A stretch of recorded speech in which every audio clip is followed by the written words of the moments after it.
నమస్తే అండి. నా పేరు డాక్టర్ కె శ్రీనివాసరావు. నేను సీనియర్ రేడియేషన్ ఆంకాలజిస్ట్ మరియు head of the department of radiation oncology, 2వ సెంచరీ హాస్పిటల్లో, రోడ్ నెంబర్ 12, బంజారా హిల్స్లో. గత 26 సంవత్సరాల నుంచి నేను రేడియేషన్ ఆంకాలజీ ప్రాక్టీస్ చేస్తున్నాను, క్యాన్సర్ పేషెంట్స్ని ట్రీట్ చేయడానికి. రేడియేషన్ అనేది చాలా ఇంపార్టెంట్ ట్రీట్మెంట్ క్యాన్సర్ పేషెంట్లో యూజువల్గా 3 రకాల ట్రీట్మెంట్స్ ఉంటాయి. ఒకటి సర్జరీ, 2 కీమోథెరపీ లేదా ఇమ్యూనోథెరపీ, 3వది రేడియోథెరపీ. 80% మంది పేషెంట్స్ ఎవరైతే క్యాన్సర్తోని బాధపడుతున్నారో వాళ్ళకి ఏదో ఒక సమయంలో రేడియేషన్ అవసరమవుతుంది.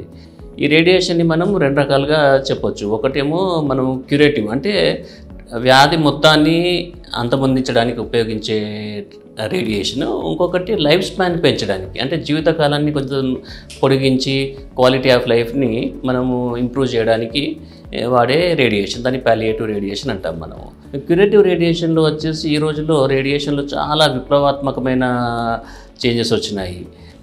ఒకప్పుడు రేడియేషన్ అంటే భయపడేవాళ్ళు. రేడియేషన్ అంటే ముఖ్యంగా గొంతు మరియు మెడకు సంబంధించిన క్యాన్సర్లో, face and neck, head and neck క్యాన్సర్లో వాళ్ళకి తినడానికి ఇబ్బంది, నోట్లో నీరు ఊరకపోవడము, ఇవన్నీ పర్మనెంట్ సైడ్ ఎఫెక్ట్స్ ఉండేవి. కాకపోతే ఈ రోజులో వచ్చిన సఫిస్టికేటెడ్ లేటెస్ట్ ఎక్విప్మెంట్స్తో మనం ఆ ట్యూమర్ని పర్టికులర్గా టార్గెట్ చేసేసి అక్కడ మాత్రమే రేడియేషన్ వచ్చేటట్టు చేసేసి, మిగతా ఎక్కడికైతే ఫ్యూచర్లో ఎక్కడైతే రేడియేషన్ వెళ్ళే అవకాశం ఉందో అక్కడ తక్కువ డోసులు ఇచ్చేసి వ్యాధి మొత్తాన్ని ఫ్యూచర్లో రాకుండా నివారించేందుకు మనకి చాలా మంచి టెక్నిక్స్ వచ్చినాయి.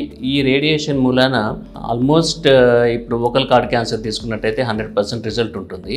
ఈ రోజుల్లో వచ్చేసిన మనకి రేడియేషన్ మెషిన్స్ కానివ్వండి, అది ఎట్లా ఉంటుంది అంటే మనం ట్రీట్మెంట్ ఇచ్చేటప్పుడు సరిగా వెళ్తుందా లేదా రేడియేషను, అదే ఆ పార్ట్ ఎంత తగ్గుతుంది రోజు, లేకుంటే వ్యాధి ఏమన్నా పెరుగుతుందా అని రేడియేషన్ ఇచ్చేటప్పుడే మనం డైలీ సిటీ స్కాన్ చేసుకొని రేడియేషన్ జరిగేటప్పుడే చూసుకోవచ్చు.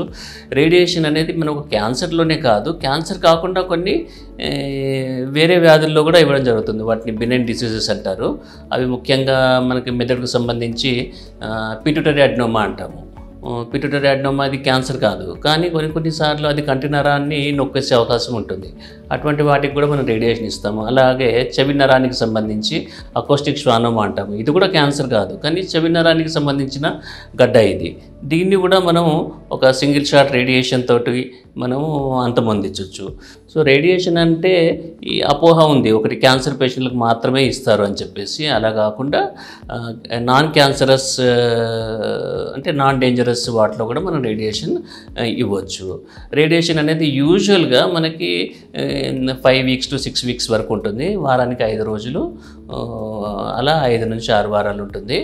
కొన్ని వాటికి మాత్రం ఇప్పుడు లంగ్ క్యాన్సర్ ఉందనుకోండి, మొదటి స్టేజ్లో ఉంది, మనం ఒక సింగిల్ సిట్టింగ్లోనే లేదా 5 సిట్టింగ్లోనే ఫినిష్ చేయొచ్చు.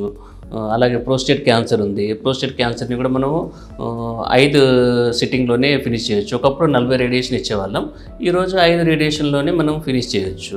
కాకపోతే 5 రేడియేషన్స్ ఇవ్వాలా, 25 రేడియేషన్స్ ఇవ్వాలా, 30 రేడియేషన్స్ ఇవ్వాలా అన్నది మాత్రము మనకి ఆ టైప్ ఆఫ్ ట్యూమర్, ఆ స్టేజ్, పేషెంట్ జనరల్ కండిషను, ఇవన్నిటి మీద ఆధారపడుతుంది. ఈ రోజుల్లో వచ్చే రేడియేషన్ మూలన సైడ్ ఎఫెక్ట్స్ అనేవి చాలా నిమిత్త మాత్రము అని చాలా టెంపరీ అవి. మీరు ఒక 15 సంవత్సరాల కింద నుంచి తీసుకుంటే పేషెంట్స్ బాగా పోయిన వాళ్ళు చాలామంది ఉన్నారు, బట్ ఇంకా సైడ్ ఎఫెక్ట్స్ సఫర్ అవుతున్నారు. కానీ ఈ రోజుల్లో క్యూర్ రేట్స్ పెరిగినాయి, వ్యాధి నిర్ధారణ కూడా తొందరగా అవుతుంది. అలాగనే రేడియేషన్ సరిగా ఇవ్వడం మూలన కూడా మనకి వ్యాధి సైడ్ ఎఫెక్ట్స్ అనేవి కూడా కొన్ని రోజులు మాత్రమే ఉండి, కొన్ని నెలలు మాత్రమే ఉండి తర్వాత నార్మల్ లైఫ్కి రావచ్చు. రేడియేషన్ తీసుకున్నట్టుగా కూడా అనిపించదు ఈరోజు వచ్చిన రేడియేషన్ ఎక్విప్మెంట్ ద్వారా.